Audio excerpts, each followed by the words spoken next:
Hello beta, welcome back. Let's complete the reading of the chapter Poets and Pancakes. This is the sixth chapter of Flamingo, and in this part, sixth part, this is the sixth part of reading, and now in this we will complete the reading of this chapter. Okay.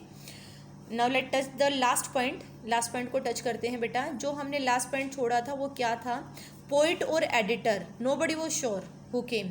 ठीक है. Poet और editor came in Gemini studio. He delivered speech. Everybody was surprised. They were surprised who came there and what he delivered in his speech and what was his purpose purpose of coming in Gemini studio. क्या उसका purpose था आने का. And a mystery was created in Ashoka Mitran's mind also. एक रहस्य सा उसके mind में भी बन गया कि भी क्या purpose था उस इंसान के आने का. And later the particular chapter is closed. यहाँ तक ये चैप्टर क्लोज हो जाता है. एक नया चैप्टर स्टार्ट होता है. But this chapter is also having relation with this poet और एडिटर. लेकिन उसका रिलेशन भी किससे? उस पोइट और एडिटर से है. But now in the starting you will not able to know. बाद में आपको पता चलेगा कैसे हैं, लेकिन अभी आपको पता नहीं चलेगा. हाँ बेटा, one more thing I want to tell you. एक बात और आपको कहना चाह रही हूँ बेटा. There is a great need to watch the video of summary. Summary की वीडियो देखने की बहुत ज़रूरत है. Last day also I got 1 or 2 messages. Those were saying that ma'am we are not getting it so confused. थोड़ा सा chapter हमें confusing लग रहा है. तो जिस जिस बच्चे को बेटा कन्फ्यूजिंग लग रहा है चैप्टर, वो पहले जाके समरी की वीडियो देखिए और फिर रीडिंग को कंटिन्यू कीजिए. Then you will not face the problem. ठीक है. तो आपको कोई भी प्रॉब्लम नहीं आएगी. करें स्टार्ट. तो आज कल हमने एंडिंग पॉइंट था बेटा प्रोज राइटिंग. वो कहता है एक प्रोज राइटर के अंदर क्या क्या क्वालिटीज़ होनी चाहिए. प्रोज राइटर परसिस्टेंट होना चाहिए. प्रोज राइटर पेशेंट होना चाहिए. प्रोज राइटर के लिए रिजेक्शन का कोई मीनिंग नहीं होना चाहिए. He must be habitual of rejection. ठीक है. He must be habitual to write down a new fresh copy. नई कॉपी लिखने के लिए उसे हमेशा रेडी होना चाहिए कि कभी भी उसकी कॉपी रिजेक्ट हो सकती है, उसे नई लिखनी पड़ सकती है. He was saying all these things. Why he was saying now we will came to know. ठीक है. अब हमें पता चलेगा. देखिए, listen. It was for such people. ये सच पीपल मतलब प्रोज राइटर्स. देखो ये बात हमने पढ़ी कि प्रोज राइटर के अंदर परसिस्टेंट होना चाहिए. प्रिजर्विंग ड्रग्स मैंने उसमें बताया था. Must be able to do boring job. ठीक है. ये सारी क्वालिटीज़ एक प्रोज राइटर के अंदर होनी चाहिए. It was for such people that the Hindu had published a tiny announcement in an insignificant corner of an unimportant page.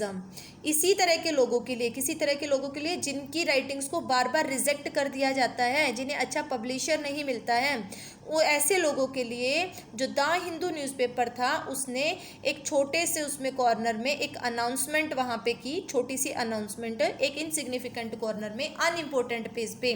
और वो क्या थी? A short story contest organised by a British periodical by the name the Encounter. ठीक है. कि ये British periodical है, उसने एक शॉर्ट स्टोरी कॉन्टेस्ट रखा है, कंपटीशन रखा है. और नाम क्या है उस कॉन्टेस्ट का? The Encounter. ठीक है. उसको नाम क्या दिया है? The encounter. Got it. चलिए. ऑफ कोर्स मतलब जिनकी स्टोरीज को कोई पब्लिश नहीं करता है ना, उनकी स्टोरीज को कौन पब्लिश करेगी? ये जो द एनकाउंटर पीरियोडिकल है, ब्रिटिश पीरियोडिकल जो ब्रिटिश से पब्लिशर से रिलेटेड है, वो वहाँ पे उनकी राइटिंग्स को क्या करेगी? पब्लिश करेगी. Of course the Encounter was not a known commodity among the Gemini literati. ठीक है. तो क्लियर था कि जो दी एनकाउंटर थी वो बहुत ज़्यादा नॉन ऑर्गेनाइजेशन नहीं थी. जेमिनी के जो एजुकेटेड पर्सन थे उनके लिए. जेमिनी लिटरेटी जो जिसने लिटरेचर पढ़ा मतलब लिटरेट पर्सन इज कॉल्ड लिटरेटी. कि वहाँ के जो लिटरेटी थे उनके लिए वो कोई ज़्यादा फेमस नहीं थी. I wanted to get an idea of the periodical before I spend a considerable sum in postage sending a manuscript to England. तो मैं भी क्या चाहता था? एक थोड़ा सा आइडिया लेना चाहता था पीरियोडिकल लिखने का. अभी वहाँ पे इंग्लैंड में, क्योंकि उसे भेजना कहाँ पे था? इंग्लैंड में भेजना था. देखो यहाँ पे कहाँ भेजना था? इंग्लैंड में भेजनी थी मैन्यूस्क्रिप्ट. तो उसने सोचा कि भी वहाँ पे पहले भेजने से पहले मैं थोड़ा सा आइडिया ले लेता हूँ, थोड़ा सीख लेता हूँ. देखो किसी भी कॉन्टेस्ट में पार्टिसिपेट करते हैं तो पहले प्रैक्टिस तो करते हैं ना. He also what he want to do, he want to do the practice. वो क्या करना चाहता था, प्रैक्टिस करना चाहता था कि मैं एक मैन्यूस्क्रिप्ट इंग्लैंड भेजने से पहले थोड़ा सा वहाँ पे आइडिया ले लूँ कि how it would be done, कि भी किस तरह से पीरियोडिकल में लिखा जाता है। क्लियर। उसके लिए उसने क्या किया, यहाँ पे कौन है बेटा, अशोकामित्रन की बात हो रही है। अशोकामित्रन प्रोज राइटर था, ये अशोकामित्रन ने ही लिख रखा है जो आप पढ़ रहे हो, जो आपको कंफ्यूजिंग लग रहा है। ये प्रोज राइटिंग है। प्रोज राइटिंग होती है बेटा जहाँ पे कोई इंसिडेंट, कोई ऐसे, ठीक है, कोई इवेंट एक्सप्लेन किया गया हो, ठीक है, उसको बोलते हैं प्रोज राइटिंग। तो यहाँ पे भी ऐसा ही है कि उसने अपना जो इवेंट थे अपने लाइफ के, जो मिस्ट्री से रिलेटेड जो उसकी लाइफ में हुआ, जो मिस्ट्री बन गया था, उस मिस्ट्री के रिगार्डिंग यहाँ पे वो बता रहा है। जेमिनी स्टूडियो में इसने काम किया तो वहाँ पे क्या कुछ हुआ वो इसने बताया है। तो देखिए यहाँ पे हमने क्या पढ़ा, अब उसको क्या लेना था, आइडिया लेना था कि दी एनकाउंटर में अपनी जो है स्टोरी भेजने से पहले थोड़ा आइडिया ले लूँ कि पीरियोडिकल में कैसे लिखते हैं। इस पर्पज़ के लिए उसने क्या किया, देखिए, in those days the British Council library had an entrance with no long winded signboards and notices to make you feel you were sneaking into a forbidden area। उन दिनों जो ब्रिटिश काउंसिल लाइब्रेरी थी, head and entrance, वहाँ पे एक entrance gate था with no long winded sign boards. वहाँ पे कोई बहुत ज़्यादा साइन बोर्ड्स नहीं लगे हुए थे। मतलब अब तो जैसे जाओ तो हर वो इंडिकेशन मिल जाता है कि भी राइट लेफ्ट को टर्न कीजिए, यहाँ पे ये बुक्स मिलेगी, यहाँ पे ये बुक्स मिलेंगी, ठीक है। आप छोटी लाइब्रेरी मत माइंड में लेके चलिए, आप कभी जो है वो बड़ी बड़ी लाइब्रेरीज होती हैं, उनमें जाके देखिए कि वहाँ पे एंट्रेंस के बाद आपको वहाँ कन्फ्यूज़न हो जाएगा। एक पूरा डिपार्टमेंट बना होता है कि यहाँ पे आपको सारी हिस्ट्री की बुक मिलेंगी, यहाँ स्टोरीज मिलेंगी, यहाँ प्रोज राइटर्स मिलेंगे, यहाँ नॉवेल्स मिलेंगे, यहाँ साइंस से रिलेटेड मिलेंगे, ठीक है। तो वहाँ पे वो क्या हो गए, साइन बोर्ड्स हो गए। तो उस टाइम पे वहाँ पे बहुत ज़्यादा साइन बोर्ड्स भी नहीं थे, नोटिस भी नहीं थे कि you feel you were sneaking, कि आप ऐसा फील करें कि you are entered into, sneaking into means enter, ठीक है। स्नीक्ड का मतलब होता है बेटा एंटरिंग, कि आपको ये फील ना हो कि you are entering into a forbidden area, कि साइन बोर्ड से हमें ये पता लग जाएगा ना कि हाँ यहाँ जाना जो है वो अलाउड है, और साइन बोर्ड से हमें ये पता लग जाएगा कि यहाँ जाना अलाउड नहीं है। लेकिन उस टाइम पे ऐसा कुछ नहीं था, ठीक है। Then there were copies of the encounter lying about in various degrees of freshness, almost untouched by the readers। मैं वहाँ पे जब लाइब्रेरी में गया तो वहाँ पे बहुत सारी कॉपीज़ थी दी एनकाउंटर की, क्योंकि ये कौन सी भाई वो थी, वीकली थी, वीकली यहाँ पे बात हुई थी ना, वीकली एक मैगजीन थी, पीरियोडिकल मैगजीन, जो कुछ पीरियड के बाद, जैसे 1 महीने के बाद, 2 महीने के बाद, 3 महीने के बाद, ऐसे कुछ पीरियड के बाद पब्लिश होती थी। तो उसने दी एनकाउंटर को उठा के देखा, वो एक्सपीरियंस लेने गया था कि दी एनकाउंटर में कैसी कैसी जो हैं वो शॉर्ट स्टोरीज लिखी जाती हैं। तो उसको देखने के लिए उसने जाके देखा कि दी एनकाउंटर की वहाँ बहुत सारी फ्रेश कॉपीज़ पड़ी हैं जिसपे कि रीडर्स ने अभी टच भी नहीं किया है, मतलब कि कोई इंटरेस्ट ही नहीं ले रहा है। टच भी नहीं किया, मतलब कि कोई इंटरेस्ट ही नहीं ले रहा है दी एनकाउंटर में, कि यूजलेस सा जो था वो पब्लिशिंग कंपनी थी, ठीक है। When I read the editors name, मैंने वहाँ पे एडिटर का नाम पढ़ा, किसके एडिटर का, दी एनकाउंटर के एडिटर का। बात समझ रहे बेटा मैं क्या कह रही हूँ। प्रोज राइटिंग में उसका इंटरेस्ट था। उसे द हिंदू के अंदर, देखिए थोड़ा समझिए, उसे द हिंदू के अंदर एक कॉलम में एक एडवर्टीजमेंट दिखा, और वो एडवर्टीजमेंट ये कह रहा था कि जो दी एनकाउंटर, जो कि एक ब्रिटिश पब्लिकेशन है, वो एक कॉन्टेस्ट रख रही है, किसके लिए, शॉर्ट स्टोरी राइटर्स के लिए। किसके लिए, शॉर्ट स्टोरी राइटर्स के लिए। क्या कॉन्टेस्ट रख रही है वहाँ पे, शॉर्ट स्टोरी राइटर्स के लिए वहाँ पे वो कॉन्टेस्ट रख रही है बेटा कि भाई वो शॉर्ट स्टोरी वहाँ पे किसी को अपनी पब्लिश करानी है, उनको चांस दे रही है। तो उसने लगा कि पहले मैं जाके दी एनकाउंटर जो पीरियोडिकल है उसको देखता हूँ कि उसमें किस तरह से लिखा जाता है, और फिर मैं लिखूँगा। किसने सोचा, अशोकामित्रन ने। इस पर्पज़ के लिए वो कहाँ पे गया, लाइब्रेरी में गया, ठीक है, इंग्लिश लाइब्रेरी, ब्रिटिश लाइब्रेरी। तो वहाँ ब्रिटिश लाइब्रेरी में वो गया, ब्रिटिश लाइब्रेरी में उसे जाके वो दी एनकाउंटर मिल भी गया, और उसने उसको जब उसके एडिटर का नाम देखा तो वो सरप्राइज हो गया। क्यों हो गया, ध्यान से समझना, ठीक है। दी एनकाउंटर के एडिटर का नाम देख के वो हो गया surprise. I heard a bell ringing in my shrunken heart, मेरे सिकुड़े हुए दिल में जोर जोर से घंटियाँ बजने लगी, ठीक है। And it was the poet who had visited the Gemini studio, ये तो वही पोइट था जो जेमिनी स्टूडियो में आया था। I felt like I had found a long lost brother, मुझे ऐसा फील हो रहा था जैसे खोया हुआ, बिछड़ा हुआ भाई मुझे मिल गया, गुम हुआ भाई मुझे मिल गया। And I sang as I sealed the envelope and wrote out his address.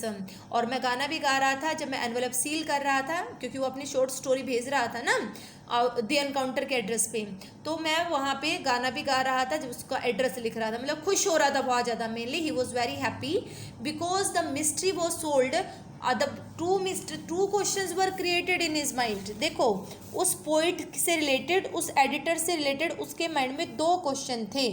Who was that, कि वो पर्सन कौन था, ये सोल्व हो गई कि वो कौन था, ठीक है। इसलिए वो बहुत ज़्यादा क्या था, खुश था, ठीक है। चलिए, अब वो कहता है same song at the same time, बिल्कुल ऐसा I felt that he too would be singing the same song at the same time. Long lost brothers of Indian film discover same time कि और long lost brothers of Indian film discover each other by singing the same song in the first reel and in the final reel of the film. ध्यान से समझना। देखिए, I felt that, मैं ऐसा feel कर रहा था, he too would be singing the same song, कि वो भी वही गाना गा रहा होगा जब वो एनवलप उसे मिलेगा।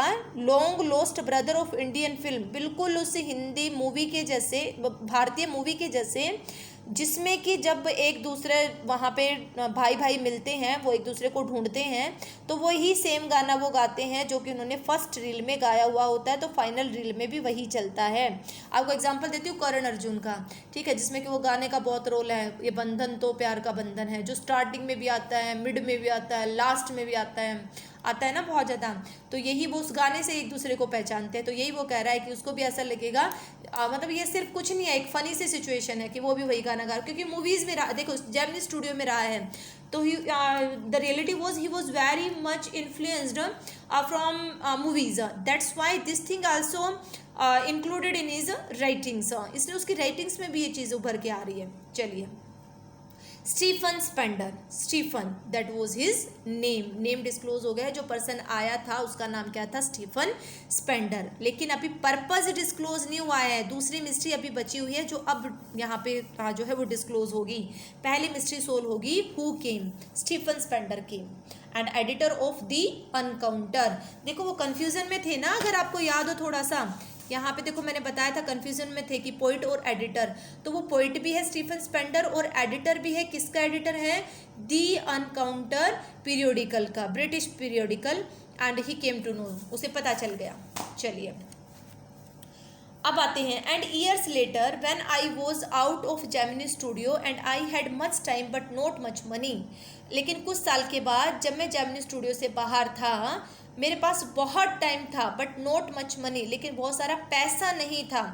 Anything at a reduced price attracted my attention, कोई भी चीज़ जो कम पैसे वाली होती थी वो मेरे अटेंशन को क्या कर लेती थी, अट्रैक्ट कर लेती थी, बहुत ज़्यादा मुझे अट्रैक्ट करती थी। On the footpath in the front of Madras Mount Road post office there was a pile of brand new books for 50 paise each. नौकरी छूट गई थी, तो कोई भी सस्ती चीज़ दिखती तो उस तरफ अट्रैक्ट हो जाता था।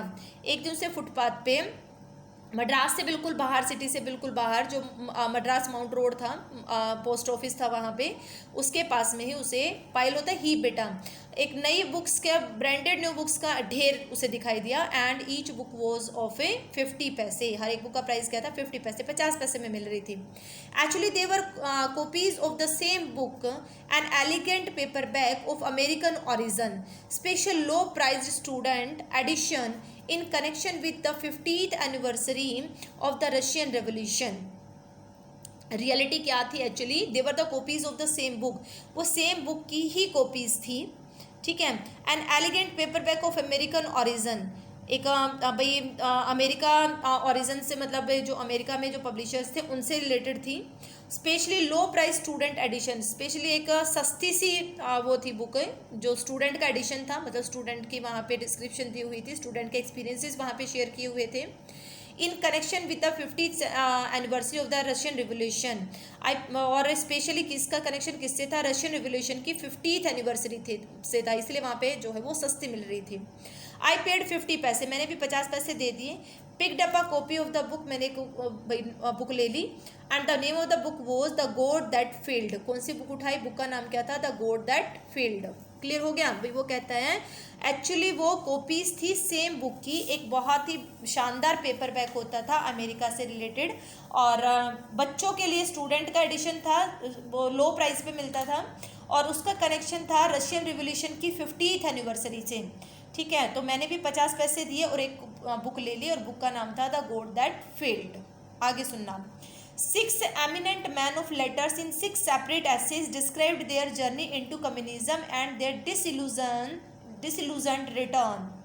ठीक है, वो कहता है बेटा द 6 eminent prominent famous, ठीक है, 6 eminent ना man of letters literate person, ठीक है, पढ़े लिखे इंसान जो कह दें कि 6 इंपॉर्टेंट लोगों ने वहाँ पे अपने 6 अलग अलग एसेज डिस्क्राइब किए हुए थे, जिसमें उन्होंने अपनी जर्नी के रिगार्डिंग बताया था। और जर्नी किसकी?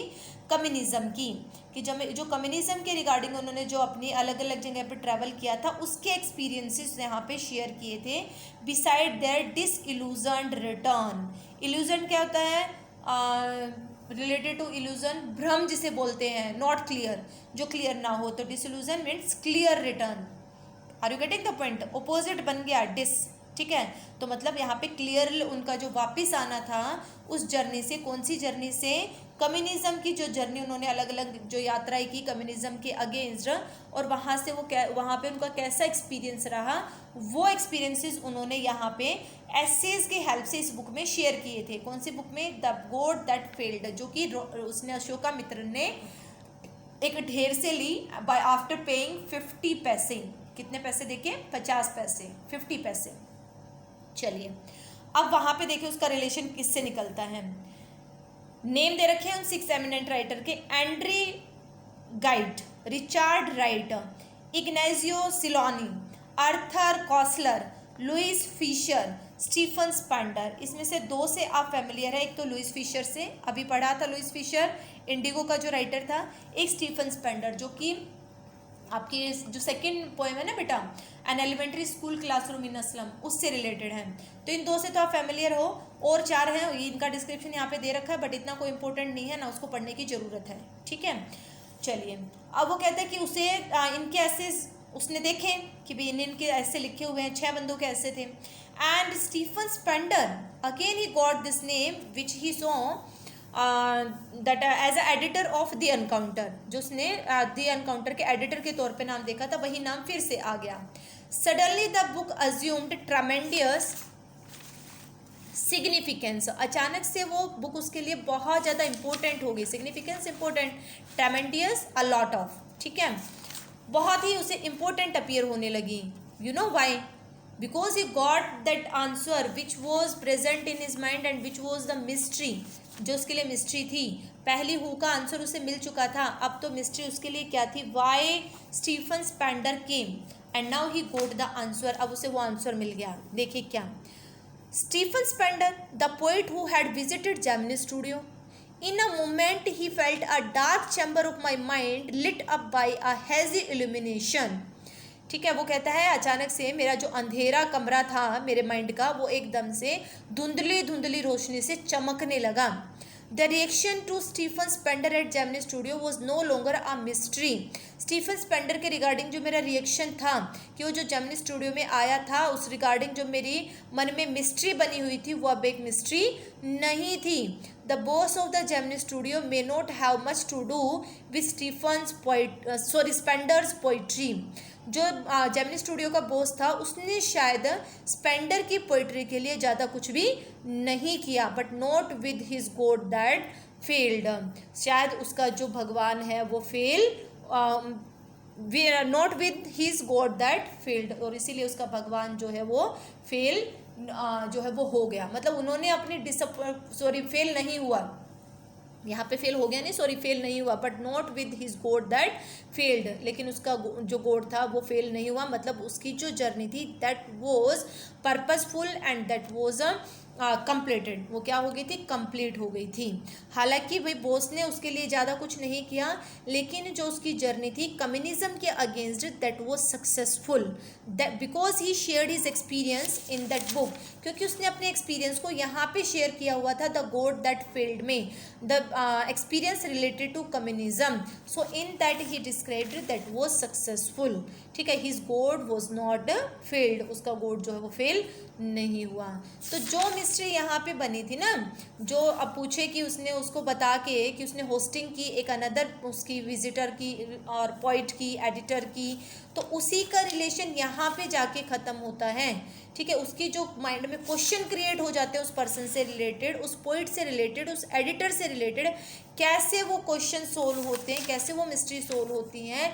Letter when he went in the British Council library, then he got the first answer, first question का आंसर मिला, and that was who was that person who came in Gemini Studio, what was the name of that person, Stephen Spender. And the second question, what was the purpose of his coming, that was solved when he got this book, the God that failed. Are you getting the point? Point समझ आ रहा है ना बेटा?